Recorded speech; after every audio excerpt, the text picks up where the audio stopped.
The Oak Harvest investment team is busy hunkering down for the upcoming fourth quarter earnings reports. So the investment team is super busy here. I'm going to keep this week's video short and sweet, and I'm going to try to help investors and my subscribers regain something more valuable than money. What's that? Your time. Many retail investors I run into want to spend a lot of time with me discussing economic data and forecasts. Maybe it's because I managed money for over 30 years, or maybe it's because I've taken econ and finance classes, or maybe it's because I have a CFA, or even maybe it's because I went to a prestigious Ivy League business school for my MBA. Or maybe these investors themselves studied finance or economics in school. I don't know. But what I do know, after doing this job for decades, is that relying on, waiting for, or spending too much time discussing and putting weight on the weekly and monthly government data releases outside of an academic discourse is near a complete waste of your time as an investor. This week's video, government data, and more specifically, Bureau of Labor Statistics, better known as BLS jobs data. Is it bullish or just bull? Well, you know what I was gonna say. Last Friday, with much fanfare, the White House, as well as politically biased news media, the Bureau of Labor Statistics, or BLS unit, of the United States Department of Labor released its much anticipated, by some, monthly jobs and unemployment data reports. Here are how a few of the promotional headlines read by the press and the White House. The Hill said, U.S. added 216,000 jobs in December, blowing past expectations. CNBC, payrolls increased by 216,000 in December, much better than expected. Reuters, the economy cranks out jobs at the brisk pace in December. The LA Times said employers added a surprisingly strong 2016 jobs, a sign of continued economic strength. And the White House, well, they just touted the U.S. economy's strength as election year begins. If you were watching CNBC, Bloomberg News, or most other financial news outlets, you probably got an initial rush of adrenaline listening to some of those stories. More jobs than expected? That's a good thing, yes? Usually it is, yes. But that premise starts off as being faulty from the get-go. Why? Because the data and the numbers the BLS releases, even with over 2,000 employees and nearly $1 billion in annual budget, while fictionally precise, are nearly 100% inaccurate and essentially fake. I mean no disrespect to BLS employees. However, the BLS charter, funded by taxpayers, is to be the principal fact-finding agency for the U.S. government in the area of labor economics and statistics. Functionally, the BLS collects, processes, analyzes, and disseminates data to the American public. The problem for investors relying on the data to make any investment decisions is that the data is virtually always inaccurate when it's first released. And we're not talking about a few hundred or a few thousand jobs. We're talking about tens, if not hundreds of thousands of jobs monthly and annually. Case in point, the month of December, the release stated the economy created 216,000 jobs. Of those jobs, the majority were government employees, education, healthcare workers, and hospitality and leisure. Those industries that were hit hardest by COVID and whose sectors have recovered last. The issue is don't believe that number. Why? Because the revisions to the already slowing economic growth in October and November numbers came out, and guess what? Those bad numbers were revised so much worse than originally thought.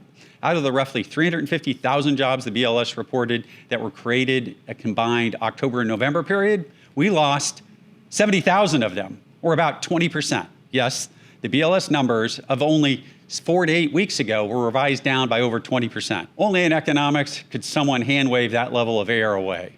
More precisely, October was revised from 150,000 jobs added to only 105,000 jobs. In November, from 199,000 to 175. This means that all but one of 2023 job reports have been revised sharply lower over the next 1 to 2 months from being reported. 10 out of the past 11 jobs reports have been revised substantially lower. Take a look at the monthly data and revisions compiled by Zero Hedge. And investors, year to date, our taxpayer-funded federally government data gatherers very quietly vaporized almost 440,000 jobs that were initially reported by the BLS through Thanksgiving. Moreover, according to David Rosenberg, throughout 2023, in excess of 40% of BLS payroll growth over 2022 came from the fairy tale birth-death model that BLS issues to guesstimate its jobs report. Investors, these are the takeaways from the December jobs BLS release and the prior JOLTS jobs opening release. The takeaway is not the economic strength. Rather, it's one, the economy is slowing quite rapidly, and two, quit wasting your valuable time listening to strategists, academics, economists, and worst of all, politicians quoting government economic data series. The economy is not nearly as strong as those in politics and on financial TV are alluding to.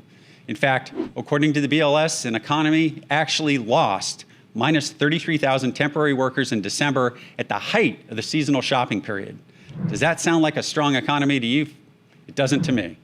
The first industry I covered as a buy-side analyst out of business school was the temporary help and consulting services industry. The first rule of hiring and firing in almost every major corporation in America is hire temps first, consultants second, and full-time employees third. And then, in the reverse order, fire temps first, consultants second, and full-time employees last. Why? Because that's how American businesses keep fixed costs low and economic leverage high when things improve, and when things slow, you can downsize rapidly and economically without destroying your culture or your business. Investors, another point I've discussed over the last 2 years when pressed by those wanting to discuss government data, and I have to emphasize once again, is the headline number from the BLS does not quantify the quality of each job created. These numbers double and triple count workers holding one or more jobs, temporary jobs, or part-time work. In the BLS data land, one AI computer programmer making $500,000 a year at Microsoft or Amazon or Google is worth less to the economy than a struggling to offset inflation worker holding 3 new part-time jobs. In fact, according to the same Zero Hedge data analyst we follow, looking behind Friday's headline numbers, the numbers of full-time jobs actually plunged by 1.5 million in December to the lowest level since February of 2023. At the same time, the number of seasonally held part-time jobs jumped well over 730,000 to the highest on record. The number of multiple job holders most likely struggling to offset inflation forces also jumped significantly to a new all-time high. Investors, the bad news, while we are technologically closer to sending humans to Mars, it seems we're no closer to getting both timely and accurate government data. The good news is, hopefully, the Oak Harvest investment team has helped educate you on why you should spend very little time worried about weekly or monthly government data releases that are hyped on financial news networks, usually as the most important data of the week or likely key to your money today or this week or this month. Investors, pass on those stories and go read a good Tom Clancy thriller. It's better fiction than most BLS reports and most other government data releases. Our in-house investment team has just released a tool that is structured to help investors and other RAs better navigate through more uncertain times that may require more tactical decisions in one's investments. If you're interested in learning more about this exciting tool, go to oakharvestfunds.com where you can find out more about this new investment strategy. From the team here at Oak Harvest, have a blessed weekend.